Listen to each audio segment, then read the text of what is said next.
نحمده ونصلي على رسوله الكريم اما بعد فاعوذ بالله من الشيطان الرجيم بسم الله الرحمن الرحيم رب اشرح لي صدري ويسر لي امري واحلل عقدة من لساني يفقهوا قولي۔ اچھا جناب، اب آپ کے سوالوں کے جواب۔ یہ کسی نے سوال کیا ہے کہ کیا فاؤنڈیشن لگانا بھی منع ہے کیونکہ اس سے بھی چہرے کا رنگ بدل جاتا ہے؟ آپ دیکھیں کہ کوئی بھی چیز اس میں نہ فاؤنڈیشن کی بات ہے، کیونکہ ایک اور سوال یہ ہے ابٹن کی وضاحت کر دیں کہ کون سا ابٹن۔ اب یہ سوال آپ مجھ سے پوچھیں گی تو میں اس کا جواب کیسے دے سکوں گی، کیونکہ مجھے ابٹن کی اقسام نہیں معلوم، کبھی لگایا ہی نہیں، اس لیے پتہ ہی نہیں، آج تک دیکھا بھی نہیں۔ تو یہاں یہ ہے کہ اس سے کس طرح رنگ بدل جاتا ہے، اور فاؤنڈیشن لگانا بھی منع ہے کیونکہ اس سے بھی چہرے کا رنگ بدل جاتا ہے۔ حدیث کے تحت جو حکم نظر آتا ہے وہ یہ کہ انسان کوئی بھی ایسی چیز جو استعمال کرے کہ جس سے اس کی اصلیت بالکل بدل کر کچھ سے کچھ ہو جائے، یعنی تصنع پیدا ہو جائے، تو وہ منع ہے کسی بھی چیز میں۔ اگر ایسی کریم ہے کہ جس سے آپ کی اصل سکن بالکل چھپ جاتی ہے اور وہ ٹوٹلی ایک نیا مصنوعی رنگ آ جاتا ہے تو وہ درست نہ ہوگا۔ ایکچولی بات یہ ہے کہ اگر ہم اسلام کے احکامات کی روح سمجھ لیں، اسلام چاہتا کیا ہے، تو بہت سارے احکامات یا بہت سارے ڈیسیژنز ہم خود لے لیں گے۔ تھوڑی دیر کے لیے ذرا سوچیں اس بات کو کہ آپ اگر اپنی اصلیت کو چھپانے کے لیے روز ایک نیا رنگ کی کوٹنگ اپنے چہرے پہ کر رہے ہیں تو اس کے فوائد کتنے ہیں اور نقصانات کتنے ہیں، یہ میں آپ ہی سے پوچھوں گی۔ اللہ کا حکم تو ایک طرف نا، لیکن اگر عقلی لحاظ سے بھی سوچا جائے تو اس کا نقصان کیا ہے؟ مستقل طور پر اپنی اصلیت چھپانا، کیونکہ ایک دو دن کی تو بات نہیں، ٹھیک ہے شادی کے موقع پر ذرا سا نکھار لانے کے لیے کسی حد تک اگر کیا بھی جا سکتا ہے، لیکن عام روزمرہ زندگی میں بھی اگر یہ طریقہ شروع کر دیا جائے تو اس کا کیا نقصان ہوتا ہے؟ اس کا جسمانی نقصان بھی ہے کہ کیمیکلز اور مستقل ایک نقلی چیز لگانے سے ظاہر ہے کہ وہ پوری کوٹنگ ہو جاتی ہے، آکسیجن اندر نہیں جذب ہو رہی اور ایک دوسری ہی چیز آپ نظر آ رہے ہیں۔ دوسرا نقصان، شکل دیکھ دیکھ کر ایسی عادت ہو جاتی کہ اگر ان کی اصلی شکل کسی وقت نظر آئے تو وہ دیکھنے کو دل ہی نہیں چاہتا، انسان اس کو ایکسپٹ نہیں کر سکتا، یعنی بالکل ایسے جیسے ہوائیاں اڑی ہوئی اور کوئی سخت پریشانی یا مصیبت نازل ہوئی بھی ہے۔ بہت سا وقت اس غیر ضروری عمل میں ضائع ہو جاتا ہے۔ اب آپ دیکھیں جس عورت کو دن میں 5 دفعہ وضو کرنا ہو اور وضو کرتے وقت ظاہر ہے جو کچھ اوپر لگا ہوتا ہے اس کو مل کے دھویا جاتا ہے، 5 دفعہ آپ نے چہرہ دھویا اور 5 دفعہ نماز کے بعد پھر آپ نے ایک تصنع والی شکل چڑھائی اپنے اوپر، تو نتیجہ کیا ہوگا؟ بہت سارا وقت لگے گا۔ اس کے علاوہ اور کیا ہوگا؟ مثلا کوئی مرگ ہو گئی ہے، کوئی فوتگی ہو گئی، تو اب اس میں آپ وہ سارا میک اپ کس طرح کرتے ہیں؟ اور اسی وجہ سے آپ دیکھتے ہیں آج کل ان موقعوں پر بھی لوگ پورے میک اپ کے ساتھ بیٹھے ہوتے ہیں کیونکہ اب افورڈ نہیں کر سکتے نا کہ وہ اس کو چھوڑ دیں۔ اسی طرح ان کی ایک جاننے والی تھی تو ان کو آخری عمر میں کینسر ہو گیا، تو وہ پھر یہ سارا کچھ کر نہیں سکتی تھی، کہتی کہ وہ شکل ایک تو بیماری کی وجہ سے اور دوسرا وہ جتنے تراش خراش کی ہوئی تھی وہ خود کر نہیں پاتی تھی، کوئی اور کر نہیں سکتا تھا، تو وہ اتنی ڈراؤنی قسم کی شکل ہو گئی کہ جو ان کے کیئر کرنے کے لیے بھی پاس جاتا تھا تو وہ ایک دم گھبرا جاتا تھا۔ تو اس لیے انسان اپنی اصل پر رہے تو وہی زیادہ بہتر ہے۔ تصنع بہت زیادہ شکل پر ہوتا ہے تو اس کا اثر اندر بھی انسان کے جاتا ہے، اندر سے بھی انسان یا اس کا رکھ رکھاؤ اور طرز زندگی میں بھی ایک بناوٹ آتی ہے۔ قرآن پاک میں ایک آیت آپ پڑھیں گے کہ وما انا من المتکلفین، میں تکلف کرنے والا بنا کر نہیں بھیجا گیا۔ جب آپ اس کام میں زیادہ لگے ہو تو دوسرے کاموں کے لیے کیسے وقت ملے گا؟ بہت سارے لوگ کہیں جانے سے گھنٹوں پہلے تیار ہونا شروع کرتے ہیں اور وہ گھنٹوں تو آپ کے اس میں لگ گئے۔ مثلاً آپ جیسے لوگ جنہیں تبلیغ کے لیے نکلنا ہے، لوگوں کی خدمت کے لیے نکلنا ہے، اگر آپ زیادہ سے زیادہ وقت اپنے آپ کی سجاوٹ بناوٹ میں لگا رہے ہیں تو وہ گھر کے کام بھی نہیں کر سکیں گے، گھریلو ذمہ داریاں بھی، مہمانداریاں بھی، اور باہر کے پھر کس طرح آپ کے پاس وقت ہوگا؟ بہت سے لوگ جو وقت کی قلت کی شکایت کرتے ہیں اس میں یہ چیز خود بخود شامل ہو جاتی ہے۔ اور ایک اور اہم چیز، جیب پر بوجھ، اتنی زیادہ رقم جو ہے آپ کی صرف ایک اسراف میں کہ لگانے اور دھونے میں ضائع ہو رہی ہے۔ اس لیے نبی صلی اللہ علیہ وسلم نے ان چیزوں کو قوموں کی ہلاکت سے تعبیر کیا.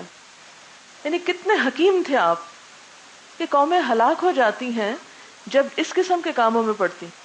اور اس میں ایک سروے بھی تھا کہ برطانیہ کی عورتیں سالانہ کئی کروڑ پاؤنڈ، اب مجھے صحیح فگر یاد نہیں، کئی کروڑ کا فگر ہے، کئی کروڑ پاؤنڈ جو ہیں وہ صرف اپنے میک اپ کے اوپر استعمال کرتی ہیں. اب پاکستان جیسے غریب ملک کی اکانومی اگر اس میں زیادہ تر پیسہ ایسے ہی چیزوں کو درآمد کرنے میں لگا دیا جائے تو کھانے پینے کے لیے تو قوم کے پاس ہے نہیں، اور آپ اپنا قیمتی زر مبادلہ جو ہے وہ صرف کریمیں خریدنے پہ لگا رہے ہیں، تو کس قدر افسوس کی بات ہے. بہترین حل یہ کہ اپنا چہرہ کور کر لیں اور کہ اپنے اندر جو ایک خوشی ہے یا ایک طمانینت ہے یا نیچرل اٹریکشن ہے اس کو برقرار رکھیں. جو پیسے فاؤنڈیشن اور اپٹن وغیرہ خریدنے میں لگائے جا رہے ہیں وہی اگر فروٹ کھانے میں اور جوسز میں اور اچھی غذا میں استعمال کر لیں تو نہ صرف یہ کہ چہرہ بلکہ باقی جسم بھی صحت مند ہو جائے گا. مومن ہونے کے لیے کیا ضروری ہے کہ راضی بالقضاء ہو جائے، یعنی قضاء سے مراد تقدیر پہ راضی ہونا. یہ اللہ کا فیصلہ ہے نا کہ اس نے ہمیں ایک خاص شکل میں بنایا. یہ ایسی تقدیر ہے جسے ہم بدل نہیں سکتے. جب ہم مصنوعی طریقوں سے اس کو بدلنے کی کوشش کرتے ہیں تو اس میں خود نقصان اٹھاتے ہیں. بہترین جو چہرے کی ایکسرسائز ہے وہ سجدہ ہے.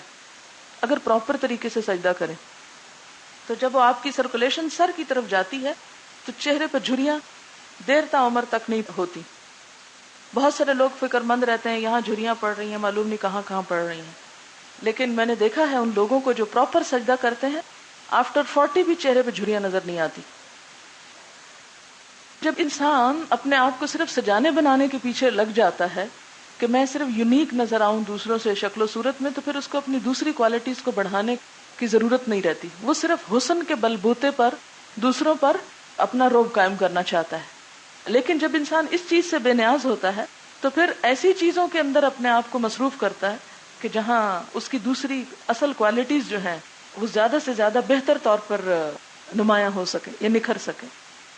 سب سے پہلی بات تو ہمیں یہ سمجھنی چاہیے کہ اللہ تعالیٰ نے جو ہمیں حکم دیا ہے اسی میں ہمارا فائدہ ہے. یہ نہیں ہو سکتا کہ جس چیز میں ہمارا فائدہ ہو اور پھر اللہ تعالیٰ جان بوجھ کے حرام قرار دے دے ہم پہ. اسے ہم سے کوئی ضد نہیں، کوئی دشمنی نہیں. وہ جو کچھ حکم دیتا ہے کسی چیز کو کرنے کا یا روکنے کا، وہ دراصل کیا ہے، ہمارے ہی فائدے میں ہے. اچھا، اسی میں ایک مسئلہ جو بارہا پوچھا گیا ہے بالوں کو رنگنے کا ہے، اس پہ بھی ذرا سی بات کر لیتے ہیں، کیونکہ یہ بھی مصنوعی رنگ ہے نا. ایک چہرے کا مصنوعی رنگ تھا، اب بالوں کا مصنوعی رنگ، اس کے بارے میں کیا حکم ہے. کہا جاتا ہے کہ یہود و نصارہ جو تھے وہ خضاب کی مخالفت کرتے تھے. اس کو خضاب بولتے ہیں جو مرد استعمال کرتے ہیں. اردو میں کیا کہتے ہیں؟ خضاب، کلر ڈائی. ٹھیک ہے، وہ سمجھتے تھے کہ یہ خدا پرستی کے منافی ہے. لیکن نبی صلی اللہ علیہ وسلم نے ان لوگوں کی تقلید کرنے کہ ان الیہود والنصارى لا یصبغون فخالفوہم، یہود و نصارہ بالوں کو نہیں رنگتے، تم ان کے خلاف طرز عمل اختیار کرو. لیکن اس کی بھی کچھ لمٹس ہیں. یہاں پر لفظ صرف یصبغون آیا ہے، صاد بے غین، صبغن اور صبغت اللہ پیچھے آپ پڑھ چکے ہیں، رنگ. ٹھیک ہے، اب یہ کہ کون سا رنگ، کیسا رنگ، کیا اپنے ہی بالوں جیسا رنگ یا اپنے بالوں کو کوئی اور رنگ، جیسے ویسٹ میں اب نیلے پیلے رنگ بھی بالوں کو کر کے پنک جو بنتے ہیں. یعنی اگر حدیث میں رنگنے کی اجازت ملتی ہے تو کون سا رنگ رنگنے کی، کیونکہ کچھ اور احادیث میں اس کو ریسٹرکٹ کیا گیا ہے.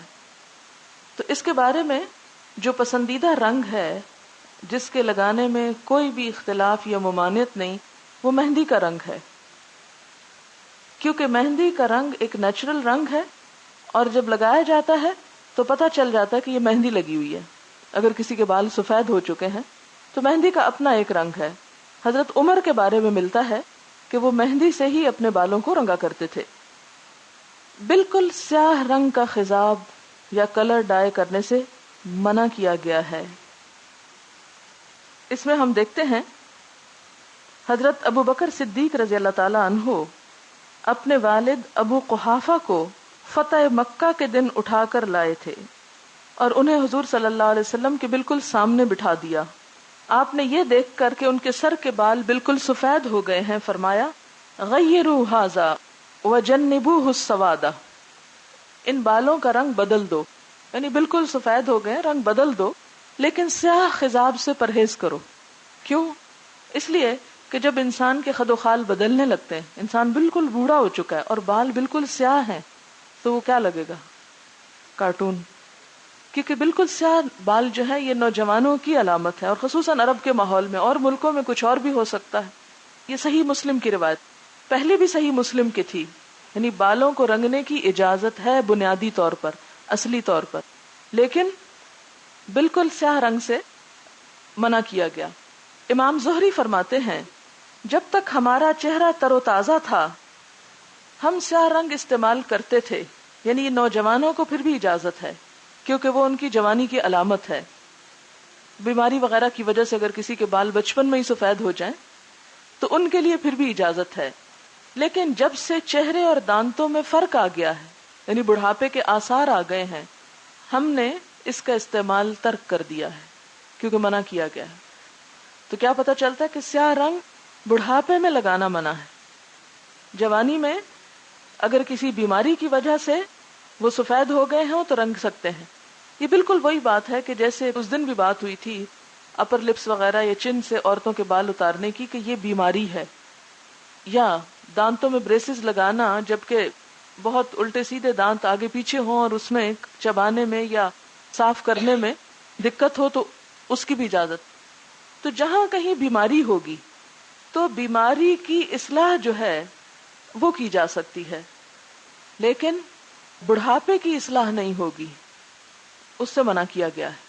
بعض دوسرے علماء یہ کہتے ہیں کہ ہاں جہاد کے موقع پر سیاہ رنگ لگایا جا سکتا ہے تاکہ دشمن کو مروب کیا جا سکے، دشمن کو مروب کرنے کے لیے.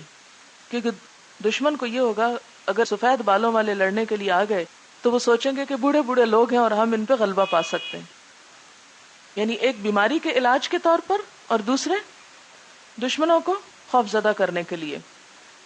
ابو ذر کی حدیث میں ہے بہترین چیز جس سے تم بالوں کا رنگ بدل سکتے ہو وہ حنا اور قطم ہے. حنا کیا ہوتی ہے؟ مہندی. قطم بھی ایک بوٹی کا نام ہے، یعنی نیچرل چیز یوز کرو. کیمیکل سے بچنے کو کہا جا رہا ہے ایک طرح سے انڈائریکٹلی. قطم جو ہے یمن کی نباتات میں سے ہے. اس کا رنگ سیاہ مائل سرخ ہوتا ہے، یعنی بلیک بھی ہوتا ہے کچھ اور ریڈش بھی ہوتا ہے ملا جلا.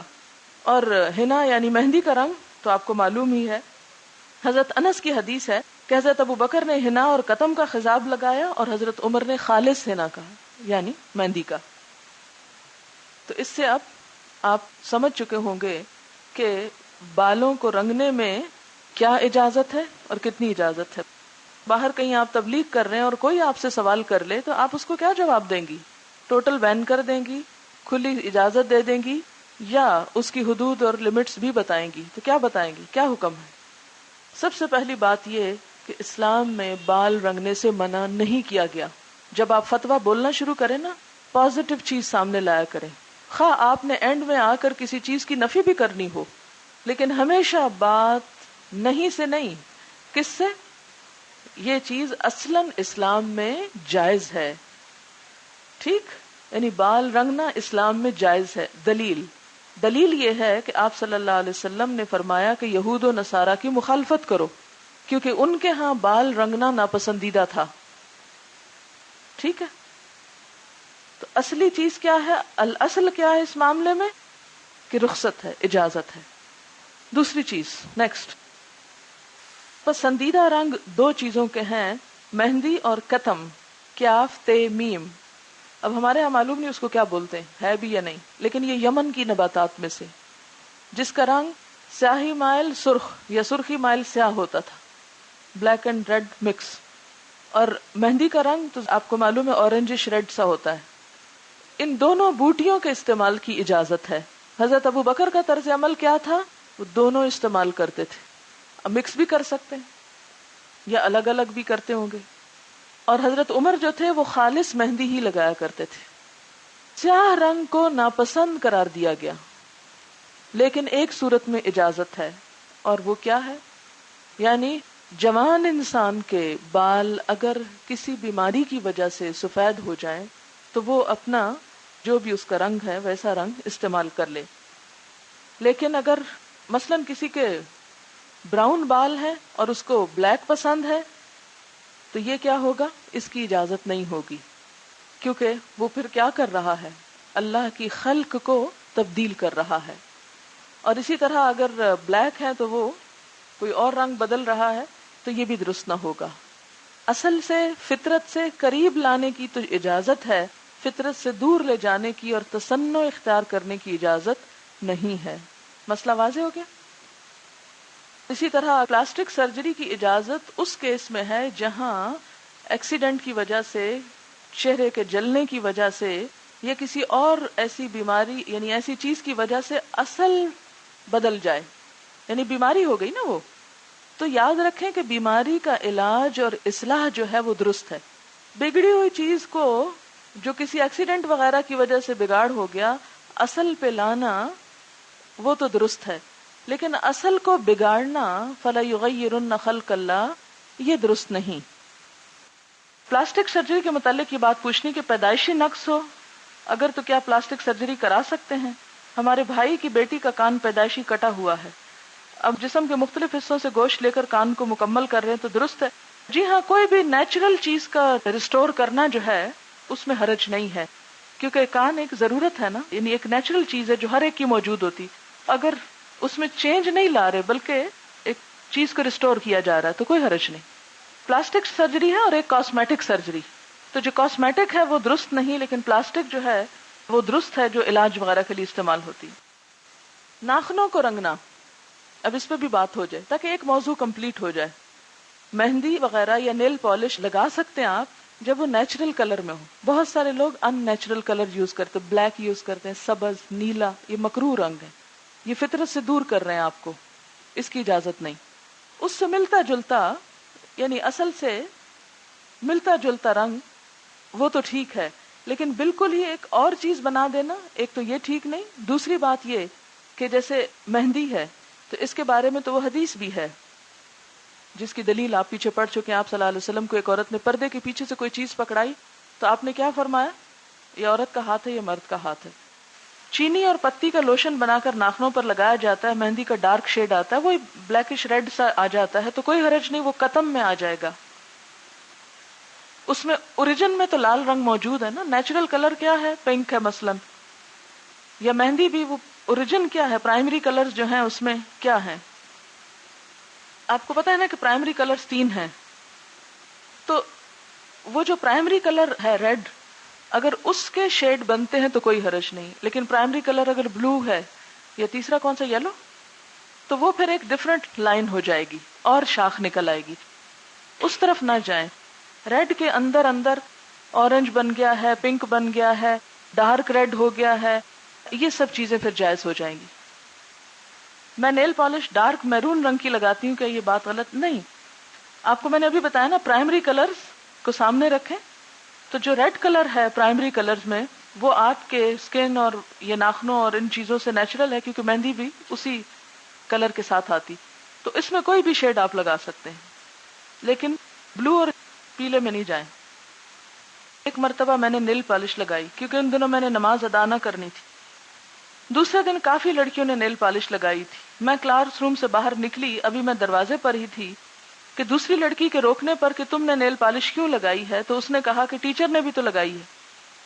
میں انہی قدموں پر واپس آئی اور بات واضح کر دی. اس لیے ہم لوگوں کو دیکھ کر لوگ سمجھنے لگے کہ انہوں نے دینی ادارے سے پڑھا ہے تو ہو سکتا ہے یہ جائز ہو، اور اس طرح بہت سے لوگ یہ کام شروع کر دیں. یہ بات درست ہے کہ جہاں آپ یہ سمجھیں کہ آپ وضاحت نہ کر سکیں کہ آپ نے کیوں لگائی ہوئی ہے، تو ہو سکتا ہے کہ آپ کے اسکارف اور آپ کے دینی لک کو دیکھ کر لوگ سمجھیں کہ یہ ہر حال میں یہ کام کرنا جائز ہے، تو آپ کو بھی کہیں اس میں اللہ کے ہاں پکڑنا ہو جائے ان کی نمازیں چھڑوانے کی. اس چیز کا تھوڑا سا دھیان رکھنا ہی چاہیے. دوسری بات یہ ہے کہ عموماً لوگ اس پر ہر مجلس میں آپ سے سوال کریں گے کہ نیل پالش لگانا جائز ہے یا نہیں. ہر ایک کا مسئلہ ہے یہ، خصوصاً خواتین. اس لیے آپ جب اس کا جواب دیں تو بہت احسن طریقے سے دیں.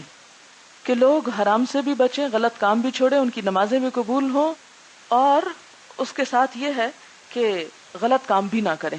ٹھیک ہے. میں عموماً جواب یوں دیا کرتی ہوں کہ اسلام کوئی نیل پالش کا دشمن نہیں ہے. اصل بات یہ ہے کہ وضو میں کوئی بھی ایسی چیز، چاہے آٹا ہو، چاہے پینٹ ہو، لک ہو، چنگم ہو، کوئی چیز جو آپ کے وضو کے اعضاء کے اوپر چپک جائے اور وہ اعضاء بھیگنے سے رہ جائیں، خواہ وہ بال برابری جگہ کیوں نہ ہو، اس سے وضو نہیں ہوتا. پہلی بات تو یہ.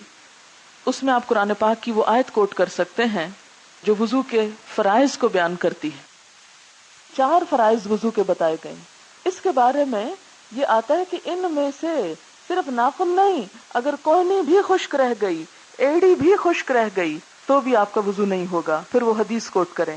حضرت ابو ہریرہ رضی اللہ تعالیٰ عنہ سے روایت ہے کہ نبی صلی اللہ علیہ وسلم ایک مرتبہ صحابہ کرام کے پاس پہنچے جبکہ لوگ جلدی جلدی وضو کر رہے تھے، اور آپ نے پیچھے سے دیکھا کہ ان کی ایڑیاں وضو کرنے کے باوجود خشک ہیں.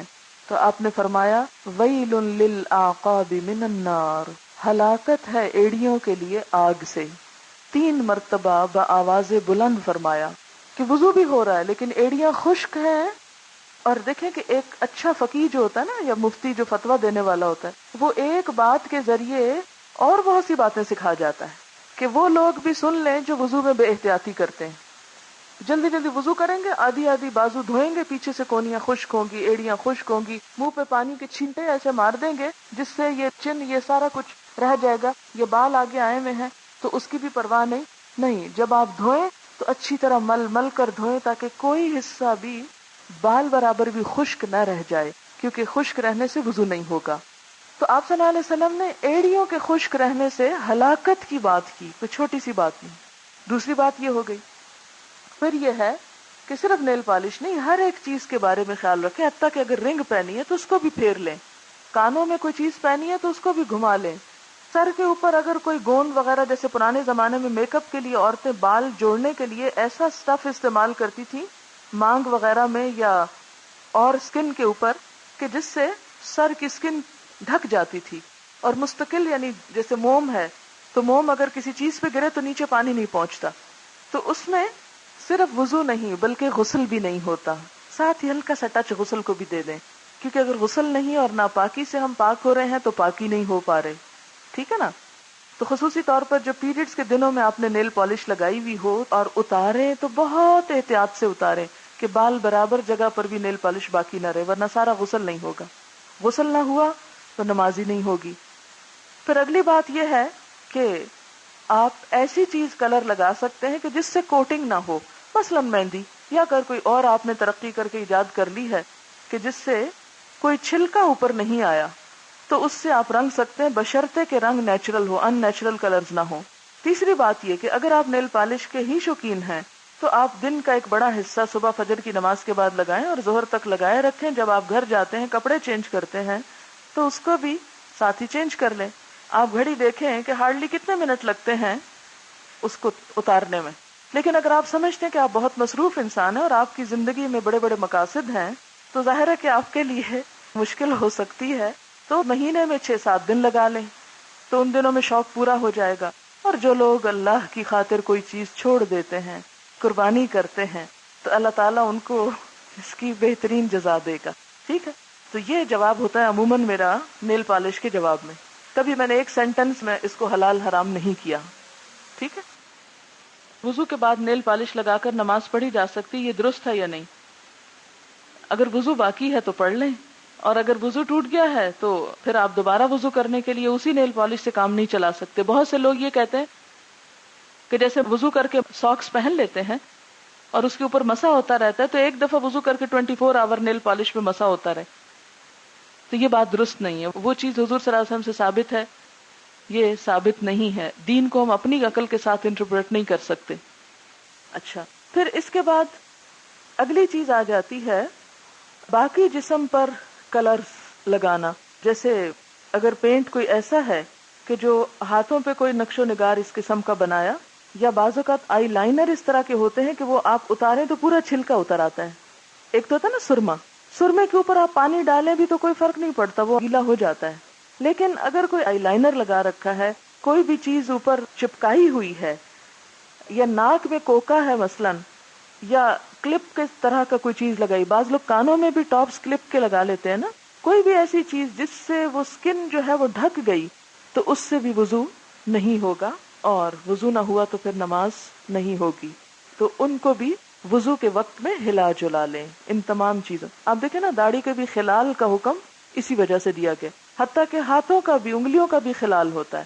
یہ انگلیوں کے خلال کی کیا حکمت ہے کہ اگر کوئی چیز اندر سے خشک رہ گئی ہے تو اس طرح ایک دوسرے کے اندر ڈالنے سے وہ اچھی طرح بھیگ جائے اور مکمل وضو ہو جائے.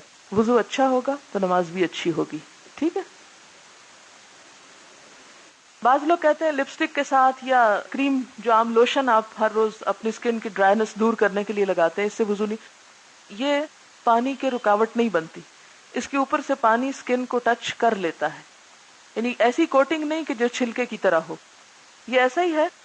مثلاً آپ دیکھیں کہ آپ اپنے کپڑوں کو ڈائی کرواتے ہیں، مثلاً یہ نیلا دوپٹہ ہے، اس کو پانی میں ڈالیں تو سارا بھیگ جائے گا باوجود اس کے کہ یہ رنگین ہے.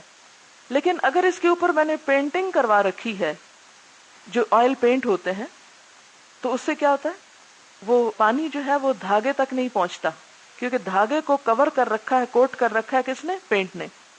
بلاک پرنٹنگ سے تو کپڑا بھیگ جاتا ہے نا، لیکن پینٹ کے ذریعے وہ کپڑا نہیں بھیگتا. اسی طرح جو چیز کوٹ ہو جاتی ہے اوپر پینٹ کی طرح، وہاں پانی نہیں جاتا. لیکن جو اس طرح کے دوسرے رنگ ہیں جن کی وجہ سے پانی کو اندر جانے میں رکاوٹ نہیں، ان رنگوں کے ہونے سے کوئی فرق نہیں پڑتا. اسی طرح تیل سے کوئی فرق نہیں پڑتا، کیونکہ تیل جو ہے وہ پانی کو روکتا نہیں ہے. چاہے ہاتھوں پہ تیل لگائے یا لوشن لگائے، آپ وضو کر لیں گے. بالوں پہ تیل لگائے تو مسح ہو جائے گا، اس سے کوئی فرق نہیں پڑتا. وہ تو نبی صلی اللہ علیہ وسلم سے بھی ثابت ہے. جی ہاں، ایک اور چیز انہوں نے یاد دلائی کہ اگر میک اپ کے اوپر لکھا ہوا ہے واٹر پروف میک اپ، تو اس سے بھی بچیں، کیونکہ وہ پھر وضو نہیں ہو سکے گا. اگر وضو کرنے کے بعد سر ان کور ہو جائے تو کیا وضو ٹوٹ جاتا ہے؟ نہیں، اس سے وضو نہیں ٹوٹتا. کتاب الطہارہ میں آپ نے پڑھا ہوگا کہ وضو کن کن چیزوں سے ٹوٹتا ہے. ان چیزوں کو آپ دوبارہ دوہرا لیں اگر آپ کو معلوم نہ ہو. اس میں کہیں بھی بالوں کے ننگا ہونے سے وضو ٹوٹنے کی بات نہیں آئی. یہ بات ہمارے معاشرے میں بہت عام ہے. اگر عورت کا سر ننگا ہو تو گھر میں فرشتے نہیں آتے، یہ بھی من گھڑت بات ہے. دین میں خود ساختہ جو سختی پیدا کرنا ہے، یہ ناپسندیدہ ہے. بازو پہ مسح کی اجازت نہیں، اور اگر بازو پہ کوئی دانا یا فریکچر ہو تو کیا کریں؟ میرے خیال اس پہ پہلے بھی بات ہوئی تھی کہ فریکچر وغیرہ یا پلاسٹر اوپر جب لگایا جاتا ہے فریکچر کو دور کرنے کے لیے، تو اس کے اوپر تو مسح ہو سکتا ہے. وہ تو معذور کے احکام میں آتا ہے، عام حالات میں نہیں. اسکارف جو نا وہ ماتھے تک آ جاتا ہے، اس سے بہتر یہی کہ اندر سے ذرا سے ہاتھ ڈال کے آپ کر لیں. احسن یہی. آپ دیکھیں کہ جیسے کلی کرنے کا حکم ہے، پانی منہ کے اندر لے جانے کا یا ناک دھونے کا، اسی طرح یہ کہیں نہیں کہ اندر سے آنکھ دھوئی جائے. اس لیے اگر لینزز کی حالت میں ہی وضو کر لیا گیا تو میرے خیال میں وضو ہو جائے گا.